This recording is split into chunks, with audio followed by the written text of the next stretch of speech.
Mamen, isa na namang napakasarap na chicken recipe for today's video. Masarap na, masustansya pa mamen, ginamitan natin na ng Tree of Life.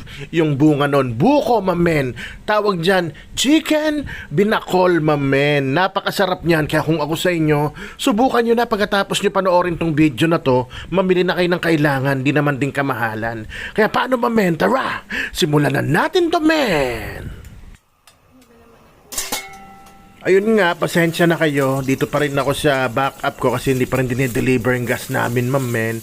Pero tara, simulan natin mag-isa. Ginamitan ko yan ng chicken oil, mamen. Tayo lang din gumawa nun. Meron din tayong video para doon. Simple, basic na basic, mamen. Ayan, nag-isa lang tayo ng aromatiko. Inuna ko syempre yung luya, mamen. At medyo tinagalan ko yung pag-isa sa kanya. Tapos, sinunod ko na rin yung sibuyas at bawang, mamen. Ayan ang tatlong magkakapartner parate, mamen. Paminsan may kamatis. Pero dito sa recipe na to, hindi muna ako maglalagay. Pero pwede rin mamen. Kaya lang kasi baka ma-overpower niya yung sabaw na lalagay natin. Ayun pa naman ang star of the night, mamen. Ayan, nilagay ko na nga yung manok. 4 na pirasong leg quarters siya na inihiwa-hiwa ko lang. Tapos mamen, sinisong ko gagad ng paminta. At patis mamen, para dyan pa lang may lasa na. O alam nyo na yan, tinuro ko na sa inyo yan para walang lansa yung inyong manok mamen. Dapat sangkutsado ng todo at lumabas lahat ang katas niya. Kumbaga parang nagtubig siya at nagmantika mamen.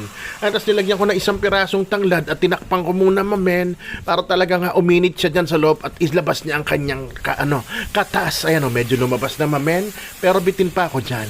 Pero syempre men, habang ginagawa nyo yan, ingat lang kayo sa paghalo. O itong papaya nilagay ko na pero hindi ko muna haluin. Ito trivia para sa inyo mamen, habala kayo kung maniniwala kayo o hindi.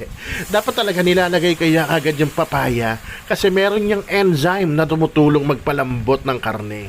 Ayan ang inaantay ko dyan mamen, o ayan yung medyo may tusta or ika nga mayard. Ayan, yan ang inaantay ko. Nakita nyo ba yung sarsa na yan o sabaw? Lumabas na mamen. Kaya ilalagay ko na yung sabaw niya. Buko juice mamen. Ayan, tapos nilagyan ko isang chicken cube. Ayan, kaya isang tanglad lang din ginamit ko mamen. Ayoko ma-overpower yung lasa ng ng buko juice. Ay, nung kumukulo na, yan, binuksan ko na, tapos medyo tinanggal ko yung bula-bula. Bawas lansa talaga yan, di ba? Para malinis ang lasa ng ating recipe. At nilagay ko na yung buko. 2 buko nga pala ginamit ko dito mamen. At nilagay ko na rin yung sile. Pero hindi ko muna haluin kasi baka medyo umanghang yung sabaw, di makain yung mga bata. Ayan, tayo natin kumulo ulit. Ayan, pagkulo niyan mamen, goods na yan. Kaya pwede na natin yan tikman mamen. At kung nanonood ka pa dyan mamen, baka pwedeng paki-like and share naman ng video para naman yung iba mapanood din. At baka pwedeng pa-comment kung saan ka nanonood para naman malaman ko kung saan nakaabot tong recipe natin na video for today mamen. Ayan, pwede kayo maglagay ng dahon ng sili men. Ako naman nilagay ko yung gulay ni Papay. Ayan o, spinach mamen, pampalakas mamen. O ayan na, alam nyo na yan. Pag ganyan na itsura niyan, malapit na magkainan. Kaya isisigaw ko na Rapsa mamen.